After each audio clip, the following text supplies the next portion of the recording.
A mund të parashikojë astrologjia ngjarje të rëndësishme si martesa ose karriera? Po, mund të parashikojë. Dhe këtë mund duhet ta rregulloj si shprehje, sepse faktikisht astrologjia nuk është se parashikon. Thjesht lexon një moment të ardhshëm ose një moment në të ardhmen. Këto janë mesazhe që tashmë janë krijuar në univers. Dhe nuk është se po ndikohen nga planetet, nuk është se vendoset planetar po ndikojnë tek mesazh, është thjesht sepse ato reflektojnë atë.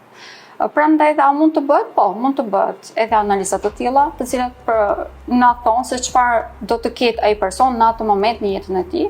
Dhe kjo mund të thotë edhe martesë, mund të thotë edhe ndryshime në karrierë, mund të thotë edhe zhvendosje, mund të thotë edhe ndryshime në jetën e tij të përditshme, në shëndetin e tij e të tjerë. Pra, këto janë diçka, ose më themi, astrologjia është një mënyrë se si ne mund të përdorim si sistem alarmi ose një rrugë që mund ta ndjekim në mënyrë që ne ta kemi më të thjeshtë jetën tonë. Për arsye që ekziston faktikisht kjo është.